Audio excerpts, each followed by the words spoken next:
बिस्मिल्लाहिर्रहमानिर्रहीम। अस्सलाम वालेकुम नाज़रीन, आप यूट्यूब चैनल देख रहे हैं। मैं इमरान ख़ान हूँ। सबसे पहले हम जो सबसे बड़ी डेवलपमेंट है उस पर बात करते हैं। पाकिस्तान, सऊदी अरब और तुर्की का मुआहदा हो गया।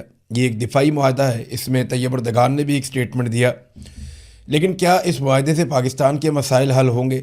ये सबसे इम्पॉर्टेंट चीज़ है। देखें, पाकिस्तान में दहशतगर्दी बहुत ज़्यादा बढ़ गई है। अमन व अमान के बड़े संजीदा मसाइल हैं और पाकिस्तान एक सियासी अदम इस्तेहकाम का शिकार भी है। आसिम मुनीर साहब की जो सबसे पहली रिस्पॉन्सिबिलिटी है या सबसे अहम जो ज़िम्मेदारी है वो पाकिस्तानियों और पाकिस्तान की हिफाजत है, जिसमें वो नाकाम रहे हैं। जो बलूचिस्तान की सूरत हाल है वो आपके सामने है। इतनी कत्लो गारतगिरी पाकिस्तान में 15 साल में नहीं हुई जितनी कत्लो गारतगिरी गुज़िश्ता 2 सालों में हुई है पाकिस्तान में। दहशतगर्दी के बड़े बड़े वाक़यात हुए और पाकिस्तान बदकिस्मती से दहशतगर्दी से मुतासरा ममालिक की जो एक लंबी फहरिस्त है उसमें पहले नंबर पर आके खड़ा हो गया। ये टॉप के ऊपर पाकिस्तान खड़ा हुआ है। एक आधा मुल्क और है, उसे कोई जानता भी नहीं है।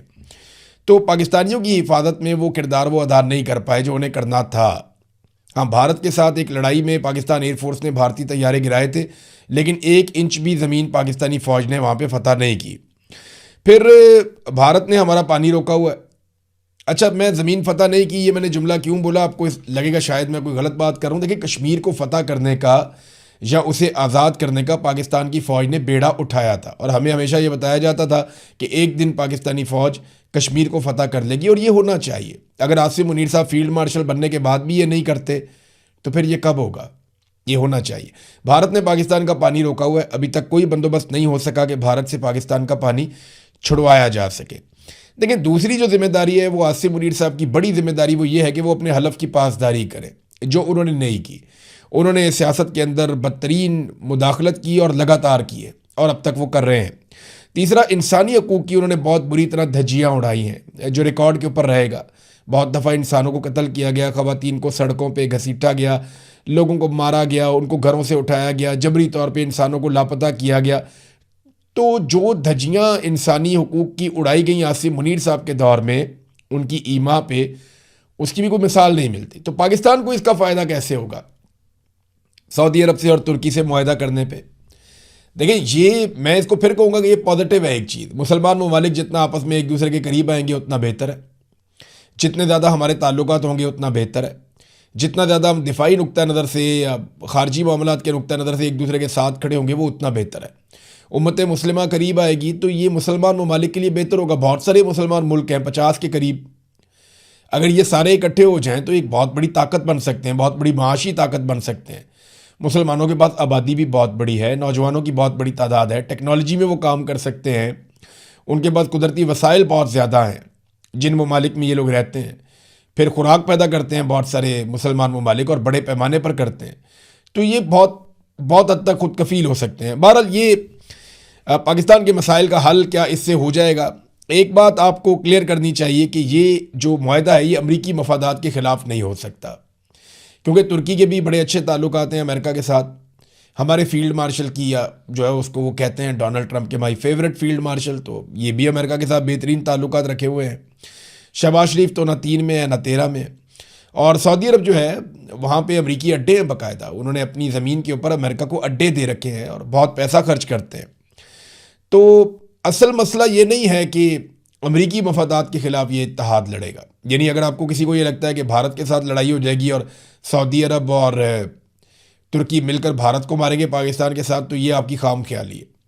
और अगर आपको ये लगता है कि यूनान के साथ तुर्की लड़ेगा और सऊदी अरब और पाकिस्तानी फ़ौजी वहाँ पे जाएंगे और जाकर लड़ेंगे, तो ये भी आपको मेरे ख्याल में गलत फहमी है। सऊदी अरब के पास बहुत सारे पैसे हैं, बहुत सारा फ्यूल है और वो बहुत अमीर मुल्क है। वो अमेरिका को बहुत पैसा देता है अपने दिफा के नुक्ता नज़र से। अमरीकी हथियार जगह जगह सऊदी अरब में इंस्टॉल हुए हैं और उनके लोग अमेरिकन से ट्रेनिंग भी लेते रहे हैं। तो अमेरिकन वहाँ पे अपने अड्डे लेकर मौजूद हैं। वो सऊदी सरजमीन की हिफाजत के लिए अपने बेहतरीन हथियार इस्तेमाल करते हैं, जिनके बदले में वो बहुत पैसा भी लेते हैं। तो ये मामला मुझे ऐसा लगता है कि ईरान और यमन की तरफ जाएगा। सऊदी अरब को यमन से ख़तरा रहता है हौसियों की जानिब से, फिर ईरान के साथ भी उनके हालात बिगड़ते रहते हैं। तो क्या ये मुमकिन है कि इसराइल से लड़ पड़े ये इत्तेहाद? तो ऐसा दिखाई नहीं देता, क्योंकि उसमें अमेरिका पड़ जाएगा। अगर ये इत्तेहाद अमरीकी मफादात के ख़िलाफ़ होता तो अब तक डोनाल्ड ट्रंप का या अमेरिका का स्टेटमेंट आ चुका होता। और अगर ये खिलाफ हुआ तो याद रखिएगा आने वाले दिनों में ये स्टेटमेंट आ भी जाएगा।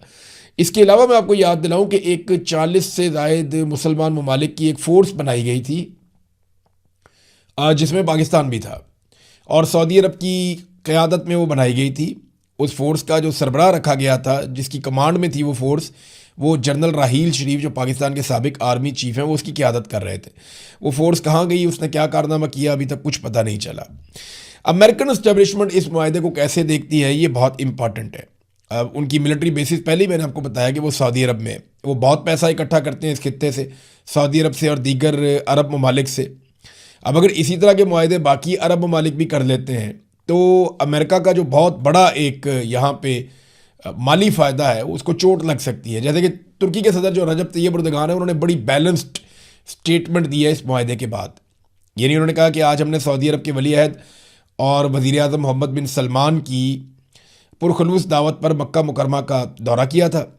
اپنے دورے کے دوران میں نے اپنے عزیز بھائیوں سعودی عرب کے ولی عہد محمد بن سلمان اور پاکستان کے وزیر اعظم شہباز شریف سے ملاقات کی۔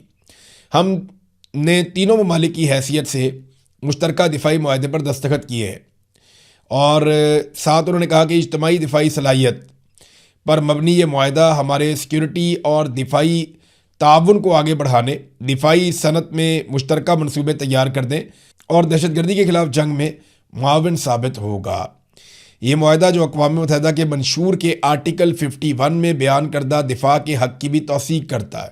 وہ یہ کہتے ہیں کہ ہم نے اقوام متحدہ کے آربٹ کے اندر رہتے ہوئے یہ معاہدہ کیا ہے۔ کسی ملک کو نشانہ نہیں بناتا، ہم کسی ملک کے خلاف نہیں ہیں، اور ہمارے خطے کے امن، خوشحالی اور استحکام کا ارادہ رکھنے والے تمام برادر ممالک اس میں شمولیت کر سکتے ہیں، یہ ان سب کے لیے کھلا ہے۔ یعنی ترکی نے بڑا اس کو اوپن کر دیا کہ اس میں اگر یو اے ای آنا چاہے، اس کے اندر قطر آنا چاہے، بحرین آنا چاہے، اور دیگر ممالک اگر اس کے اندر کویت آنا چاہے، اردن اس کے اندر شامل ہونا چاہے، یا ایران بھی اس کے اندر شامل ہونا چاہے، سینٹرل ایشیا کے ممالک ہیں جیسے آذربائیجان ہے، باقی ملک ہیں، وہ بھی اس کے اندر شامل ہونا چاہیں تو وہ بھی شامل ہو سکتے ہیں۔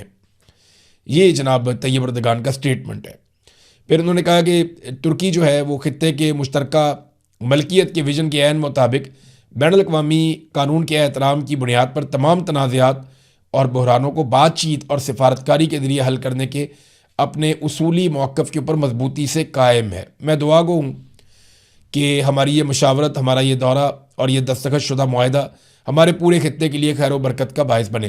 ایرانی جو وزیر خارجہ ہے عباس عراقچی، انہوں نے ایک بڑا معنی خیز قسم کا ٹویٹ کیا۔ انہوں نے کہا کہ ایران کی طاقتور مسلح افواج نے دنیا کی سب سے مہنگی فوج کے سامنے اپنی تیاریاں، صلاحیت اور قوت کا مظاہرہ کیا ہے۔ جب مسلمان ایک ساتھ کھڑے ہوتے ہیں تو ہم بدخواہ بیرونی عناصر کی جانب سے پیش آنے والے ہر چیلنج کا ڈٹ کر مقابلہ کر سکتے ہیں۔ انہوں نے کہا اس کو خوشائند قرار دیا، انہوں نے کہا جب اکٹھے کھڑے ہوتے ہیں آپ تو پھر آپ بیرونی طاقت کا بڑے آرام سے مقابلہ کر سکتے ہیں، جیسا کہ ایران نے کر کے دکھایا، دنیا کی سب سے مہنگی فوج کا مقابلہ کیا۔ اب وقت آ گیا ہے کہ ہم صرف اپنے آپ پر بھروسہ کریں اور حقیقی اخوت اور بھائی چارے کو اپنائیں۔ یعنی یہ بڑا پازیٹیو ہے معنی خیز ہے۔ یہ امریکہ کو انہوں نے پیغام بھی دے دیا کہ ٹھیک ہے، یہ بڑا اچھا معاہدہ ہو گیا ہے، اپنی حفاظت کے لیے ہمیں خود پر بھروسہ کرنا پڑے گا۔ فرض کریں ایران کے پاس جتنی بڑی صلاحیت ہے، ایران نے تو دیکھیں دنیا میں نقشہ ہی بدل دیا لڑائی کا۔ اس سے پہلے ہم سمجھتے تھے جس کی فوج جتنی بڑی ہے، جتنے زیادہ اس کے پاس ہتھیار ہیں یا جتنے زیادہ اس کے پاس انسان ہیں، وہ اس حساب سے ہم دیکھتے تھے کہ فوج طاقتور ہے۔ لیکن اب یہ پتہ چلا کہ کوالٹی کیا ہوتی ہے کسی فوج کی۔ یعنی اب سمجھ آ رہی ہے کہ فوج میں زیادہ امپورٹنٹ یہ ہے کہ آپ کے پاس میزائل کتنے ہیں، کس نوعیت کے ہیں، اور کیا آپ کے پاس بیلسٹک میزائلز ہیں جن کی بہت تیز رفتار ہو، سپر سونک میزائلز کیا آپ کے پاس ہیں، اور پھر آپ کے پاس کیا ایسے ڈرونز ہیں جو بہت کم لاگت میں تیار ہوتے ہیں اور بہت زبردست کارروائی کرتے ہیں ایکوریسی کے ساتھ۔ جنگ کا نا سارا سسٹم تبدیل ہو گیا ہے، اور یہ بھی پتہ چل گیا کہ دنیا کے مہنگے ترین ایئر ڈیفنس سسٹم بھی چند دنوں کے بعد فارغ ہو جاتے ہیں۔ جب آپ لگاتار سستے ڈرون مارتے ہیں، جب آپ لگاتار سستے میزائل مارتے ہیں، تو دنیا کے مہنگے ترین ایئر ڈیفنس سسٹمز جن میں امریکہ کے اور اسرائیل کے ایئر ڈیفنس سسٹم شامل تھے، وہ کچھ عرصے کے بعد ناکام ہو جاتے ہیں، ناکارہ ہو